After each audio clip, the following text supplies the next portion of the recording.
سورہ بقرہ آیت نمبر 53۔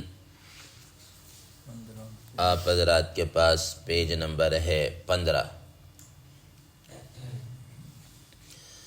اعوذ باللہ من الشیطان الرجیم، بسم اللہ الرحمن الرحیم۔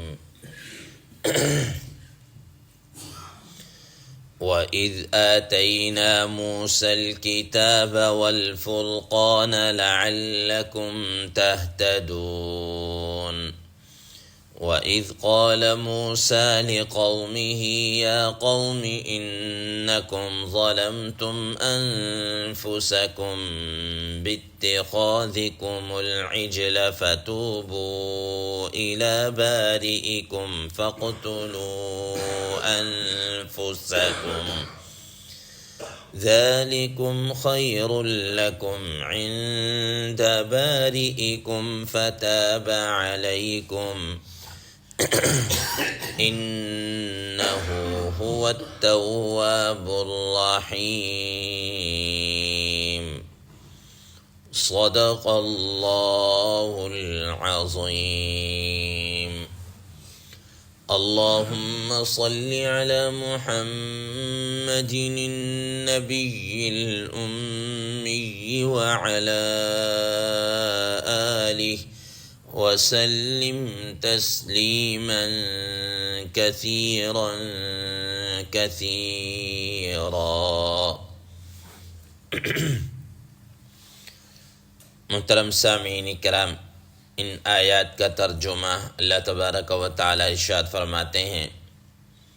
وَإِذْ آتَيْنَا مُوسَى الْكِتَابَ وَالْفُرْقَانَ لَعَلَّكُمْ تَهْتَدُونَ، اور وہ زمانہ، وہ وقت یاد کرو جب ہم نے حضرت موسیٰ علیہ السلام کو کتاب دی اور فرقان یعنی فیصلہ کن چیز دی، لعلکم تہتدون، تاکہ تم ہدایت پر آ جاؤ، راہ راست پر چلتے رہو۔ وَإِذْ قَالَ مُوسَىٰ لِقَوْمِهِ يَا قَوْمِ، اور وہ وقت بھی یاد کرو جب حضرت موسیٰ علیہ السلام نے اپنی قوم سے کہا، اے میری قوم، اِنَّكُمْ ظَلَمْتُمْ أَنفُسَكُمْ بِاتِّخَاذِكُمُ الْعِجْلَ، کہ بے شک تم نے اپنے آپ پر، اپنی جانوں پر ظلم کیا ہے بچھڑے کو معبود بنا کر، بچھڑے کو معبود بنانے کی وجہ سے۔ فَتُوبُوا إِلَى بَارِئِكُمْ فَاقْتُلُوا أَنفُسَكُمْ،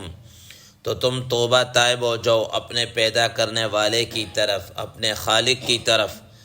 تو اپنے آپ کو تم قتل کرو۔ فَاقْتُلُوا أَنفُسَكُمْ، تو تم اپنے آپ کو قتل کرو۔ ذَلِكُمْ خَيْرٌ لَكُمْ عِندَ بَارِئِكُمْ، اور یہ تمہارے لیے بہتر ہے تمہارے پیدا کرنے والے کے نزدیک۔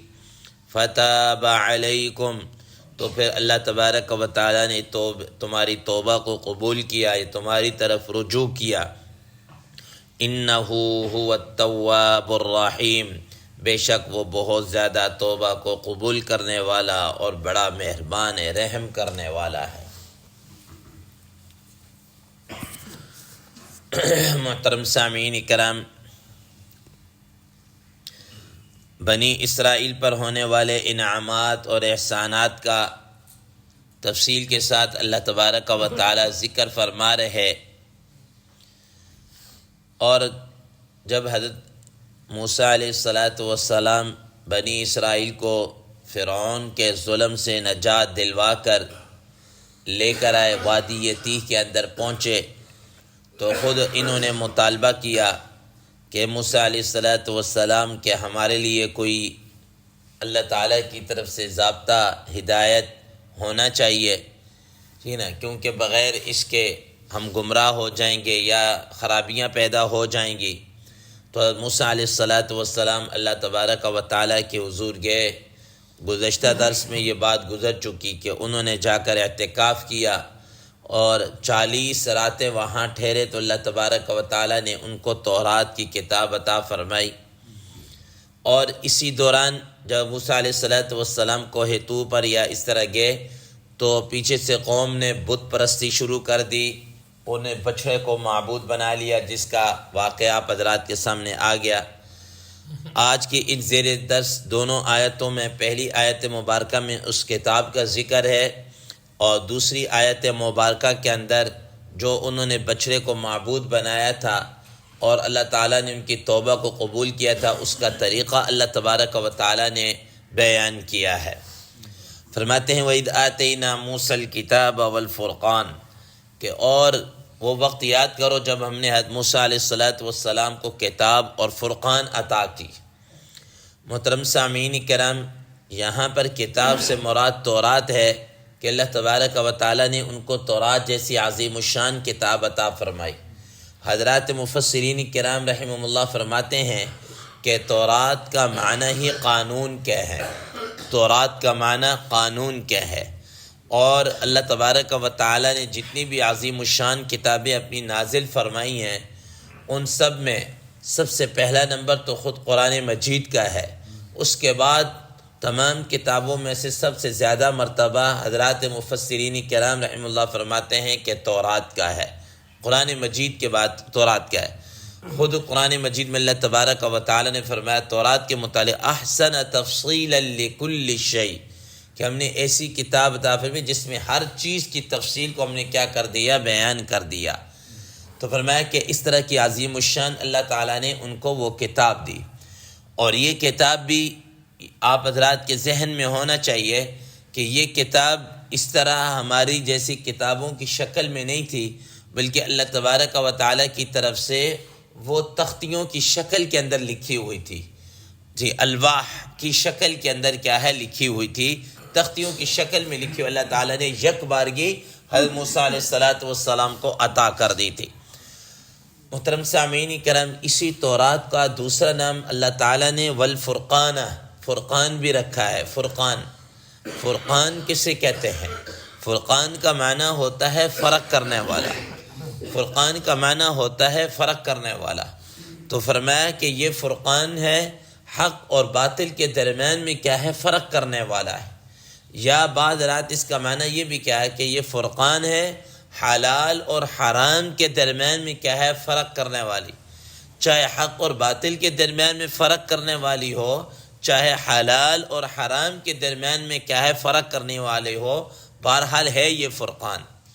حضرات مفسرین کرام رحمہ اللہ نے یہ بھی فرمایا کہ یہاں پر فرقان سے مراد ایک اور معنی بھی ہے، کہ فرقان سے مراد یہ کہ اللہ تبارک و تعالیٰ نے حضرت موسیٰ علیہ السلام کو جو معجزات عطا کیے تھے وہ بھی کیا ہے، فرقان ہے، وہ بھی حق اور باطل کے درمیان میں کیا ہے، فرق کرنے والے تھے۔ ٹھیک ہے، تو بہرحال اللہ تبارک و تعالیٰ نے حضرت موسیٰ علیہ السلام کو تورات جیسی عظیم الشان کتاب عطا فرمائی، لعلکم تہتدون، تاکہ تم اس کے اوپر کیا کر لو، راہ راست پر آ جاؤ، اس کے احکامات کو تم اپناؤ اور راہ راست پر آ جاؤ۔ اب کتاب ملنے کے بعد قوم کا کیا رویہ تھا، قوم نے کیا کہا، وہ آگے آنے والی آیت مبارکہ کے اندر آ رہا ہے کہ انہوں نے اس کے کتاب کے ملنے کے بعد ان کا کیا رد عمل تھا، انہوں نے کیا اس کے اوپر کمنٹس کیے، وہ انشاءاللہ عزیز کل کے درس کے اندر یہ بات بیان کی جائے گی۔ اب دوسری آیت مبارکہ وَإِذْ قَالَ مُوسَىٰ لِقَوْمِهِ يَا قَوْمِ إِنَّكُمْ ظَلَمْتُمْ أَنفُسَكُمْ، آپ حضرات کو یہ بات بتائی تھی کہ جب حضرت موسیٰ علیہ السلام کوہ طور پر اللہ تعالیٰ سے ہم کلام ہونے کے لیے گئے تو پیچھے سے قوم وہ بچھڑے کی معبود کے اندر، بچھڑے کی عبادت کے اندر مبتلا ہو گئی، شرک کے اندر مبتلا ہو گئی۔ حضرت موسیٰ علیہ السلام جب واپس آئے اور آ کر دیکھا کہ یہ تو قوم بت پرستی شروع کر دی ہے، ٹھیک ہے، حضرت موسیٰ علیہ السلام کو بڑا ہی افسوس ہوا، بڑا ہی افسوس ہوا، اور فرمایا کہ حضرت موسیٰ علیہ السلام نے اسی وقت وہ جو شدت یعنی غم کی وجہ سے اور کچھ نہ سمجھ آنے کی وجہ سے وہ جو تورات کی کتابیں تھیں وہ جو تختی کو اس طرح ہی نیچے ڈالا اور جناب علیہ بھائی کا حضرت ہارون علیہ السلام کا گریبان پکڑ لیا۔ وَأَخَذَ بِرَأْسِ أَخِيهِ يَجُرُّهُ إِلَيْهِ، قرآن مجید سورہ اعراف کے یہ الفاظ 9 پارہ کی کہ موسیٰ حضرت ہارون علیہ السلام کو پکڑا اور ان کو بالوں سے پکڑ کر کھینچنا شروع کر دیا کہ تمہاری موجودگی کے اندر تمہیں میں چھوڑ کے گیا تھا، پھر تم نے ان کو ٹوکا شوکا نہیں ہے، یہ تمہارے سامنے بت پرستی کے اندر مبتلا ہو گئے۔ حضرت ہارون علیہ السلام فرمایا قال ابن ام ان القوم استضعفوني وكادوا يقتلونني فلا تشمت بي الاعداء ولا تجعلني مع القوم الظالمین، کہ اے میرے بھائی میری بات تو سن لیجئے، مجھے تم ملامت نہ کرو۔ بات یہ ہے کہ یہ تو میری بات ہی نہیں سنتے تھے، میں نے ان کو سمجھایا، قریب تھا یہ تو مجھے مار دیتے، یہ مجھے مار دیتے، تو میرے اوپر ایسا غصہ نہ کرو، ٹھیک ہے۔ تو حضرت ہارون علیہ السلام نے اپنی صفائی کو کیا کیا، بیان کیا۔ حضرت موسیٰ علیہ السلام کو بھی پتہ چل گیا کہ یار اس کا بھی قصور نہیں ہے، ٹھیک ہے نا، اس کا بھی قصور نہیں ہے۔ اور پھر جب پتہ چلا کہ یہ ساری کارستانی کس کی ہے، سامری کی ہے، تو اس کے بعد جناب اللہ تبارک حضرت موسیٰ علیہ السلام نے سامری کو کہا اور اس کو جناب کہا کہ تم یہاں سے نکل جاؤ، ٹھیک ہے، تم یہاں سے کیا نکل جاؤ، فَاذْهَبْ فَإِنَّ لَكَ فِي الْحَيَاةِ أَن تَقُولَ لَا مِسَاسَ وَإِنَّ لَكَ مَوْعِدًا لَن تُخْلَفَ، ٹھیک ہے نا۔ تو اللہ موسیٰ علیہ السلام یہاں سے نکل جاؤ تم، اور تمہاری یہ سزا ہے کہ تم جناب اللہ ہمیشہ تم بیماری کے اندر کیا ہے مبتلا رہو گے، اور جو بھی تمہارے قریب آئے گا تم اس کو کہو گے کہ مجھے مت چھوؤ، مجھے ہاتھ نہ لگاؤ، ان تقول لا مساس۔ روایات میں آتا ہے کہ سامری جب چلا گیا تو اس کو اللہ تبارک و تعالیٰ نے بخار کے اندر مبتلا کر دیا، ٹھیک ہے نا، اور جو بھی اس کو ہاتھ لگا، اول تو وہ کہتا تھا ان تقول کہ تم مجھے ہاتھ نہ لگاؤ، ٹھیک ہے نا، اور جو بھی ہاتھ لگاتا تھا اس کو بھی بخار ہو جاتا تھا، اس کو بھی کیا ہے بخار، وہ بیماری کے اندر جو اس کو بیماری تھی وہی اس آدمی کو ہاتھ لگانے کی وجہ سے کیا ہے یہ لگ جاتی تھی۔ اب حضرات کو میں نے پہلے ہی بتایا کہ یہ جو اب ہندوستان کے اندر چھوت چھات کا نظریہ ہے نا کہ اس کو ہاتھ نہیں لگاؤ، یہ اس کو نہ چھوؤ، یہ نہ کرو، وہ نہ کرو، یہ وہ چھوت چھات جو ہے جس کو ہم چھوت چھات بھی کہتے ہیں، ٹھیک ہے نا، یہ وہیں سے ان تقول لا مساس، لا مساس مس سے ہے، ٹچ، نو ٹچ می، ٹھیک ہے کہ تم مجھے کیا ہے ٹچ نہ کرو، چھوؤ نہیں، یہ وہی چھوت کا نظریہ یہ وہیں سے کیا ہے شروع ہوتا ہوا ہے، اس طریقے سے آیا ہے۔ تو بہرحال حضرت موسیٰ علیہ السلام نے جب قوم کو یہ سمجھایا تو قرآن مجید میں خود آتا ہے جب ان کو یہ بات یار ہو تو ہم سے غلطی ہو گئی، ہم نے کیا کہا، قالوا ربنا ظلمنا لئن لم يغفر لنا ربنا ويرحمنا لنكونن من الخاسرین۔ ان کو یہ سمجھ میں، انہوں نے کہا اگر ہمارا رب ہمارے پر رحم اور بخشش نہیں کرے گا تو ہم جناب اللہ تو بڑے خسارے کے اندر کیا ہے پڑ جائیں گے۔ تو اللہ تعالیٰ نے ان کے قتل کا، ان کی توبہ کا جناب اللہ کیا ہے قصے کو بیان کیا کہ ان کی پھر توبہ قبول ہوئی، کیسے ان کی توبہ قبول ہوئی اس کا اس آیت مبارکہ میں ذکر ہے۔ لیکن اس سے پہلے ایک بات اور حضرات مفسرین کرام رحم اللہ بیان فرماتے ہیں کہ یہ جب کہ حضرت ہارون علیہ السلام اللہ تعالیٰ کی طرف سے وہ بھی نبی تھے، موجود تھے، تو پھر ان کی موجودگی میں یہ انہوں نے کیسے جناب بت پرستی شروع کر دی، کیسے بت پرستی شروع کر دی، اور صرف چند دنوں کے اندر ہی، مہینہ ڈیڑھ مہینے کی بعد 40 دنوں کے لیے تو گئے تھے نا، تو اتنے دنوں کے اندر انہوں نے بت پرستی شروع کر دی۔ حضرات مفسرین کرام رحم اللہ فرماتے ہیں کہ اصل بات یہ ہے کہ یہ چونکہ بنی اسرائیل ایک عرصے تک مصریوں کے آل فرعون کے غلامانہ زندگی بسر کی ہے، ان کے زیر اثر ایک غلامی کے اندر زندگی گزاری ہے، اور مصریوں کے اندر تو بہت سارے جناب اللہ انہوں نے معبود بنائے ہوئے تھے، کسی نے سانپ کو معبود بنایا ہوا تھا، کسی نے گائے کو، کوئی جناب اللہ سورج کو دیوتا مانتا تھا، چونکہ حضرات مفسرین کرام رحم اللہ فرماتے ہیں کہ فرعون کا معنی بھی سورج کے دیوتا کے ہیں، ٹھیک ہے نا، فرعون کے لغوی معنی بھی سورج دیوتا کے ہیں، تو وہ تو سورج کی پرستش اور اس طرح، تو یہ دیکھا دیکھی ان کے اندر بھی یہ ساری چیزیں کیا ہیں سرایت کرائی تھی۔ ظاہر ہے جب لوگ کسی کے ساتھ مل کر رہتے ہیں تو تہذیب و تمدن کے جو اثرات ہوتے ہیں وہ قوموں پر پڑتے ہیں، محترم سامعین کرام، اب یہی انہی پر اثرات ہے۔ اب مثال کے طور پر جیسے کہ ہم اپنے پاک و ہند کو دیکھ لیجئے کہ ہم مسلمان جو ایک عرصہ تک ہندوؤں کے ساتھ ہمارا رہن سہن، اٹھنا بیٹھنا، ایک عرصے کا طویل طریقے ہم ان کے ساتھ رہتے رہے،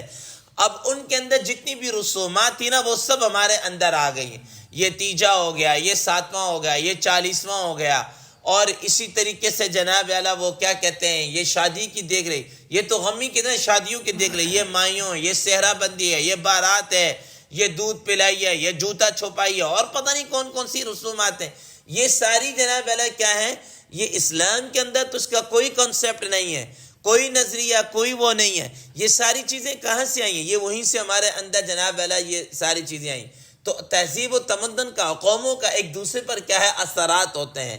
اسی طریقے سے آپ دیکھ لیجئے مثال کے طور پر کہ انگریز ایک عرصے تک یہاں پر کیا ہے اس نے حکمرانی کی ہے، ٹھیک ہے نا، کوئی 150 سالہ یا جتنی بھی اس نے ایک اپنی حکومت کی ہے، جتنی بھی اس نے کی ہے. اب اس کے اثرات بھی ہمارے اوپر یہ ہے کہ ہم آج بھی انگریز اور انگریزی کلچر اور ثقافت سے ہم کیا ہے متاثر ہے. ہمارا رہن سہن، ہمارا اٹھنا بیٹھنا اور یہ معاشرہ جو ہے ان سے کیا ہے کس قدر جناب اللہ کیا ہے متاثر ہے.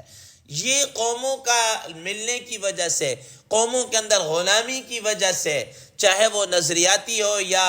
کسی طریقے سے بھی ہم اگر غلامی کو لے لیں تو اس کے اثرات قوموں کے اندر آتے ہی آتے ہیں. تو حضرات مفسرین کرام رحم اللہ فرماتے ہیں کہ یہ مصری قوم کے ساتھ رہ کر بنی اسرائیل کے اوپر بھی اس طرح کے اثرات آگے. اور پھر رئیس کثر وہ سامری نے جب ان کے سامنے کی وہ شعبدہ بازی دکھائی تو انہوں نے جناب اللہ وہ کیا ہے یہ کر لی. جب جناب اللہ وہ کیا کہتے ہیں اپنا اس بچڑے نے ٹین کیا اور اس طریقے سے، تو حضرت موسیٰ علیہ السلام نے کہا کہ یہ تمہارا الہ نہیں ہے، انما الہکم اللہ الذی لا الہ الا ہو وسع کل شیء علما. تمہارا معبود جو ہے وہ کون سا ہے؟ وہ تو اللہ وحدہ لا شریک ہے، جس کے کیا ہی کہنے ہیں، جس کے کیا ہی کہنا، جس کا علم ساری چیزوں کو گھیرے ہوا ہے، جو حی القیوم ہے، جو کیا ہے، جو انسان کے سمجھ میں اس طرح نہیں آ سکتا، اپنی صفات کے ذریعے سے کیا ہے پہچانا جا سکتا ہے. تو بہرحال قوم کو جب یہ احساس ہوا، اب کہا کہ ہماری توبہ کیسے ہوگی، تو اللہ تبارک و تعالیٰ نے جناب اللہ پھر اس کے توبہ کا طریقہ بیان کرتے ہوئے آیت مبارکہ میں فرمایا وَإِذْ قَالَ مُوسَىٰ لِقَوْمِهِ يَا قَوْمِ إِنَّكُمْ ظَلَمْتُمْ أَنفُسَكُمْ بِاتِّخَاذِكُمُ الْعِجْلَ، کہ تم نے بچڑے کو معبود بنا کر اپنے جانوں کے اوپر تم نے خود کیا کیا ہے، ظلم کیا ہے. فَتُوبُوا إِلَىٰ بَارِئِكُمْ، اب تم کیا کرو، اپنے جناب اللہ وہ پیدا کرنے والے کی طرف تم توبہ کرو. اب اس توبہ کا طریقہ کیا ہوا؟ فرمایا فَقْتُلُوا أَنفُسَكُمْ، تم اپنے آپ کو قتل کرو. جب انہوں نے ندامت ہوئی، سب کچھ ہوا، تو اللہ تعالیٰ کی طرف سے ان کے توبہ کا طریقہ بیان کر دیا گیا کہ اپنے آپ کو یہ قتل کرے. حضرات مفسرین کرام رحم اللہ فرماتے ہیں کہ اس کی تفسیر کے اندر فرماتے ہیں کہ بعض رات نے فرمایا کہ ایک طریقہ تو یہ تھا کہ فَقْتُلُوا أَنفُسَكُمْ کا ایک معنی تو یہ ہے کہ خود اپنے آپ کو، جناب جس نے بچڑے کی عبادت کی سب کو پتہ ہے، وہ تلوار پکڑے اور چھرا یا کوئی بھی ایسی آلہ قتل لے اور اپنے آپ کو مار کر قتل کر دے، اپنے آپ کو ختم کر دے. یہ ان کی توبہ کیا ہے قبول ہو جائے گی. اور بعض رات نے فرمایا کہ نہیں، اس کا طریقہ یہ تھا کہ اللہ تبارک و تعالیٰ فرمایا کہ جن لوگوں نے جناب اللہ وہ کیا کیا ہے، بچھڑے کی عبادت کی ہے، وہ ایک طرف ہو جائے، اور جنہوں نے بالکل نہیں کی وہ ایک طرف ہو جائے، وہ دوسری طرف ہو جائے. اب جناب اعلیٰ جنہوں نے عبادت نہیں کی تھی وہ ایک طرف ہو گئے، تو انہوں نے ان کو کہا کہ جنہوں نے عبادت کی ہے اب ان کو تم لوگ قتل کرنا شروع کر دو، چاہے تمہارے وہ رشتہ دار ہوں یا کوئی بھی ہوں، ٹھیک ہے نا. چنانچہ جن لوگوں نے عبادت نہیں کی تھی وہ تلواریں لے کر آ گئے. بعض روایات میں آتا ہے کہ ہارون علیہ السلام نے بنی اسرائیل کو مخاطب کرتے ہوئے ارشاد فرمایا کہ دیکھو اے میری قوم، دیکھو کہ یہ ہمارے بھائی ہاتھوں میں کھلی تلواریں لے کر کیا ہیں آ گئے ہیں، اب یہ تمہیں قتل کریں گے، تم اپنے آپ کو قتل کے لیے پیش کر دو اور اس پر صبر کر دو تو تمہاری توبہ قبول ہو جائے گا، تم دائمی اور ہمیشہ ہمیشہ عذاب سے تمہیں نجات کیا ہے مل جائے گی. چنانچہ انہوں نے کیا کی، پھر تلواریں چلانا شروع کر دی اور ان کو مار دی. اور بعض روایات میں آتا ہے اب ظاہر ہے کہ باپ نے جناب اللہ اگر بچڑے کی عبادت نہیں کی، بیٹے نے کی، اس کے سامنے بیٹا آ رہا قتل کر رہا ہے، بیٹا ہے اگر اس نے عبادت نہیں کی تھی، باپ سامنے آ رہا اس نے عبادت کی تھی، رشتہ دار اپنے بلڈ ریلیٹو قریبی رشتہ دار سامنے قتل میں، تو وہ ذرا قتل کرنے سے کیا ہچکچا رہے تھے. تو فرمایا کہ اللہ تبارک و تعالیٰ نے ان کے اوپر کیا ہے بادل کو اتار دیا، بالکل ایک دھواں سا آ گیا. اب جناب اللہ اسی دھوئیں کے اندر انہوں نے کیا ہے تلواریں چلائیں اور اس میں جناب اللہ وہ کیا ہے وہ قتل ہوئے. اب روایات میں تقریباً 70,000 کے قریب بنی اسرائیل کیا ہے قتل ہوئے. حضرات مفسرین کرام رحم اللہ یہ بھی فرماتے ہیں کہ یہ سارے کے سارے قتل نہیں ہوئے، بلکہ جب اتنی تعداد میں قتل ہو گئے تو اللہ تبارک و تعالیٰ نے فرما دیا بس اب ان کی توبہ کیا ہوگی قبول ہو گئی. اور پھر حضرت موسیٰ علیہ السلام اور ہارون علیہ السلام کی دعا سے وہ بادل بھی کیا ہے چھٹ گیا، وہ ختم ہو گیا. تو یوں ان کی کیا ہے توبہ قبول ہوئی. محترم سامعین کرام، یہ اب اللہ تبارک و تعالیٰ اس امت پر احسان ہے کہ اللہ تبارک و تعالیٰ نے اس امت پر جناب احسان کر دی، توبہ کا بالکل آسان طریقہ کیا ہے رکھ دیا ہے کہ اگر کوئی آدمی مرتد بھی ہو جائے، چونکہ یہ مرتد ہو گئے تھے، مرتد کی ایک ہی سزا ہے بس، اور اس شریعت کے اندر بھی یہی ہے کہ اگر کوئی مرتد ہو جائے تو اس کو 3 دن کا ٹائم ہے کہ اپنے شبہات وغیرہ کیا ہے دور کر لے، توبہ طائب ہو جائے، اللہ تعالیٰ اس کی توبہ قبول کر لے، اور اگر نہیں ہے تو اسلامی حکومت کے ذمے وہ لازم ہے کہ ایسے شخص کی کیا کر دے، گردن اڑا دے۔ تو بہرحال اللہ تعالیٰ نے اس امت کے لیے آسانی فرماتے ہوئے توبہ کو اور آسان کر دیا کہ توبہ کے لیے اپنی جان کو قتل کرنا یا یہ نہیں، بلکہ اللہ تبارک و تعالیٰ ندامت کے آنسو ہے۔ 70 سال اگر کسی نے کفر اور شرک کیا ہو، ٹھیک ہے نا، تو وہ اللہ تعالیٰ کے جو ندامت کے آنسو بہا کا توبہ طائب ہو جائے، اللہ تعالیٰ اس کی توبہ کو کیا کر دے، قبول کر دے۔ فرمایا فَاقْتُلُوا أَنفُسَكُمْ ذَلِكُمْ خَيْرٌ لَكُمْ عِنْدَ بَارِئِكُمْ، یہ تمہارے پیدا کرنے والے کے لیے بڑی ہی بہتر ہے۔ فَتَابَ عَلَيْكُمْ إِنَّهُ هُوَ التَّوَّابُ الرَّحِيمُ، جو انہوں نے قتل کیا تو اللہ تبارک و تعالیٰ نے ان کی توبہ کو قبول کر دیا، کیونکہ اللہ تبارک و تعالیٰ بڑی توبہ کو قبول کرنے والے ہیں۔ وآخر دعوانا ان الحمد للہ رب العالمین۔